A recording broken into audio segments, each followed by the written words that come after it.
One day, Bob decided to go to the zoo. When he got to the ape cage, he found himself looking at a big male ape, who was staring right back at him. When he scratched his head, so did the ape.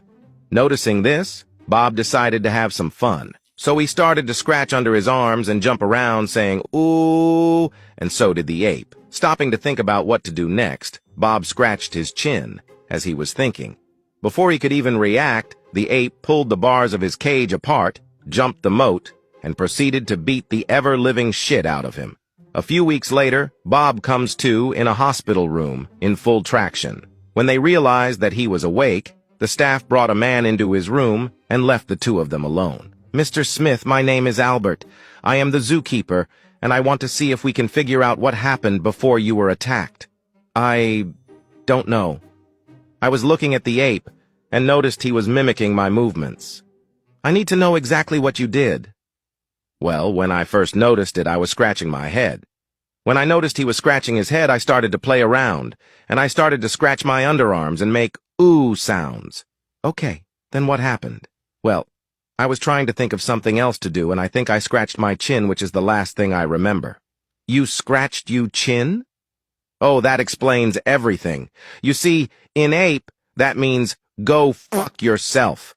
Thank God, because if the attack was unprovoked, we'd have to shoot him." So the zookeeper left Bob to sit in traction for another 6 months, and if you've ever been in a cast, you can only imagine the misery of 6 months of not being able to move, poop or pee, or even get to that one itch without someone else's help.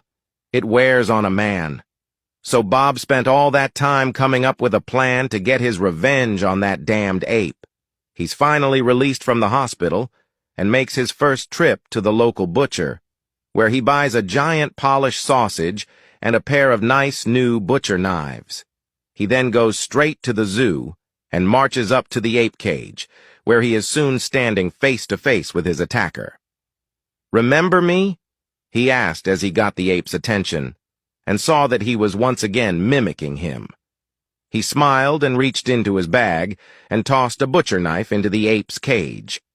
When the ape picked it up, Bob got his attention by holding his own knife high while he reached into his pants and pulled the polished sausage out through the fly.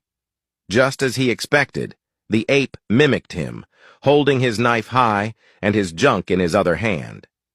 Seeing this, Bob sliced down with his big butcher knife, cleanly cutting the polished sausage in half. Seeing the sausage laying on the ground, he looked up smugly to see how much pain the poor dumb ape must be in right now, where he saw him standing there scratching his chin.